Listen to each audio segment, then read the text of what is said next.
You're looking at a dog kennel with a tree branch propping up a tarp for a roof for my makeshift chicken coop. The chickens have gotten so big, or they were getting so big, that I had to transition them outside, and I am getting my shed converted into a chicken coop, but it's taking a little bit longer than I expected. We ran into some unexpected challenges, and I ran into some unexpected expenses, which is why I'm doing this video. If you are trying to start your homestead journey, it is not going to be perfect. I'm sure you guys already know that right now. But I want to just not reinforce, but encourage you that just do what you have to do until you can get it where you need to get it. I have got zip ties holding down a tarp over a dog kennel with a branch propped up as a pole for the roof. So if I hadn't gotten these chickens a month or so ago, I probably would have still been talking about getting chickens. And as you can see, as I look around here, there's going to be some hardware cloth wrapped around the bottom. That's just because when I put the chickens in here a couple of weeks ago, they were able to still slip out. So I'm using the pavers that were once their food prop to be able to stabilize this pole, this branch I've got in the center of their coop, their makeshift coop. And I'm just making it work. So, I'm a big fan of doing with what you have, doing what you can with what you have. And this is a perfect example of that, right? So don't feel like you have to wait until everything is perfect before you start your homestead journey. Honestly, if I hadn't gotten the chickens, I probably would still be talking about getting the chickens. Same thing with the pigs next. I'm going to go ahead and, get them because why? I've got a 30 by 96 high tunnel at the end of my property, at the very rear of my property, that I can't get to, or I can get to, but it's hazardous. So I need my land cleared. So I'm going to get the hogs to do that. So anywho, I'm looking here at this tarp and it's doing its job. It's just, allowing the water to flow off to the lowest point and keeping it from puddling. That's the main thing. The chickens are dry. So it's working. It's doing its job. But is it perfect? No. The chickens are protected as far as that goes. And they're in my side yard, which is where I let my dogs out and whatnot. But there's the coop there's a shed that we're converting into a coop. And you see that addition right there. That was going to be where they were going to have their nesting boxes, and I was going to use it for some storage and maybe a little brooder area. But we discovered that the joists underneath the coop were all bad. So I'll show you here in a second. We were going to bump that out, and that wall right there I was going to be able to walk up to that side wall there and open up and get the eggs out. They were going to do a little bump out for me, but that won't be able to happen because we discovered some stuff. And this is the crew that I've got working, and they got full-time jobs. So I knew that this was going to be a project that they worked on when they could work on it. So I already knew that going in. I just didn't expect these chickens to grow as fast as they have grown. But anyway, so we're about to go inside and see why that initial plan is not going to work. So the coop is the main portion of it is like a 13 by 13. And all the insulation and all that was just, it was smelling horrible in there. But anyway, this was the section that I was just going to have them, go to the studs on, so to speak, and then be able to, reinforce it with some plywood and just, that was going to be my extra space, I guess. But then they showed me all of the things. There was some termite damage. And then here in just a moment, we'll see what the floor joists look like. It was not worth salvaging. It was not going to be an intelligent decision to just throw plywood on top of that. Like, all of those joists were rotten and needed to come out. Lots of, termite damage. So they ended up just demoing the entire section. And that beadboard roof or ceiling had been installed the last time they came, but there had been a rain. And so there was too much water coming in the roof. And they were basically telling me that this was not worth, spending the money on. And I agreed. So that cost us a little time. So this is them getting ready to tear down that section of the shed. And somebody had used it like as an apartment, honestly. Before I bought this house, it was like that. And that's my son Elijah on the phone with the people with the dump truck or the thing that you put all the trash in. So he was calling to get that set up. And they just basically have started taking all of the materials and tearing down that whole section of the shed. And yeah, I was looking forward to that being a separate section to give the chickens extra space and to have a space to go in and store things and, just extra space, but it just didn't work out like that. And that's the case. Sometimes stuff don't work out like you think it's going to work out, but that doesn't mean you just stop.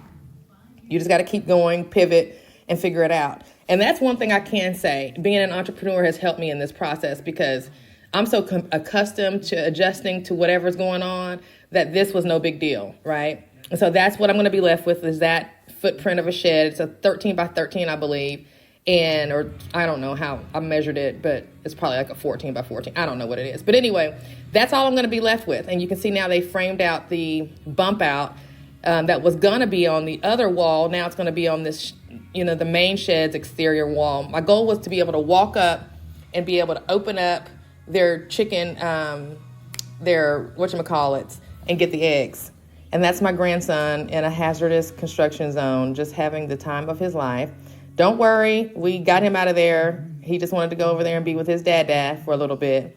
He loves building blocks and stuff like that. So he came over with dad and was able to spend some time. But anyway, so they're setting the posts and they're repurposing a lot of the stuff that I already have.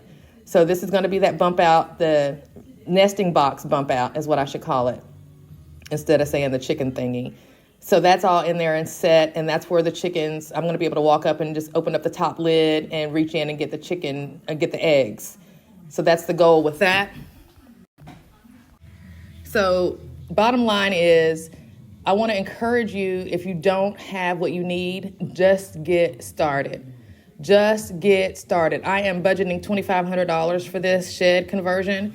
So these eggs are going to be, not even affordable for most people to buy. I'm not going to even try to sell them because if I had to price them according to all of the inputs that are going into it, then it would not make sense for most people to buy my eggs, which is why my eggs are going to be going in my pantry.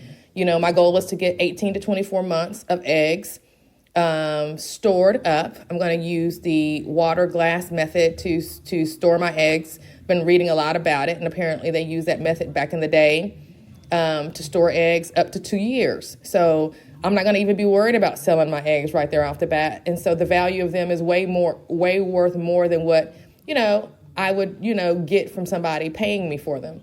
And these are the chickens. They're just healthy and growing. I started off with 10 chicks. I got 10 chicks still.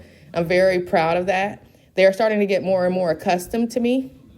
When I go in and feed them, they still go in their own space. When I go in, they go in another direction, but there's a few of them that are starting to come up close and kind of check me out and not be so intimidated by my presence. And I, spend time in the quote unquote chicken coop with them for that particular reason so that they can get accustomed to me.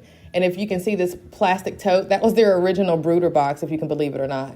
So I had no clue. I was watching a lot of TikToks and YouTubes to figure things out, and they were very helpful. But what it boiled down to is making my situation work with what I had. All of those videos were helpful, and I got a lot of useful information out of them. But the bottom line ended up being, okay, Monica, what does your situation look like? What do you have to work with? And so now I've taken that first step. I took the first step when I purchased my house, but that was kind of one of those things that I had to do. But I count this as my first act of self-sufficiency. I grew mushrooms a few years back, but that didn't work out. And that's another thing, too. You're going to do stuff that ain't going to work. Don't beat yourself up. Don't get down. Don't stop. Just keep going. But this here, raising the chickens, having livestock, it's a little different than growing a plant or a fungi, right? You're taking care of a whole nother life, a whole nother set of lives. So when you introduce chickens onto your property, that's a really big step in, your acts of self-sufficiency, which is basically what homesteading is a whole bunch of acts of self-sufficiency. So, I've been hearing things like, this is that guy I was telling you about, girl. I think it's a girl. I don't know. And that's another thing. I think I got roosters. I don't know what's going on. We'll see. But you see how they're starting to kind of get closer to me. But anyway, homesteading is a whole bunch of acts of self-sufficiency. There is no one widely accepted definition of what homesteading looks like other than you are trying to be self-sufficient.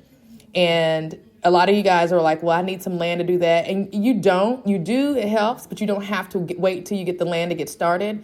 I actually purchased this house the day I was supposed to be getting foreclosed on, the day after that, actually. 6 years ago, I was supposed to be getting foreclosed on. Horrible credit, spotty income, self-employed, horrible debt to income ratio, and ended up selling that house, like I said, the day before the auction. Bought what you're looking at the day after the auction, and you're probably like, well, how did you do that? Get a 5-acre property with 3 buildings on it after you're supposed to get foreclosed. Well, God, number one. And then number 2 was owner financing. And that's the process of not having to worry about what your credit score is, your debt to income ratio, or any of that stuff, but dealing directly with the owner of the property. And the owner of the property was willing to do a deal with me direct. I was able to buy this property 6 years ago, and it's doubled in value. And so I have shut my website down and started a community called Homestead Heroes, where I teach other people how to do that exact same thing. And I'm able to chat with you one-on-one in our little messaging system on this new platform. And I am so excited about it because a lot of people are priced out of home ownership right now. And I think that sucks. As a real estate broker, I think it absolutely sucks what's happening in real estate right now. I'm excited also about what's happening in real estate right now because everything that's happening is going to create opportunities for people who are willing to think outside the box. So if you're interested in learning how to do that and getting your land, go into the Homestead Heroes app and click the link below and just get started. Don't let whatever stop you. Just get started with that first act of self-sufficiency so you can start your homestead journey. See you on the next one. Peace.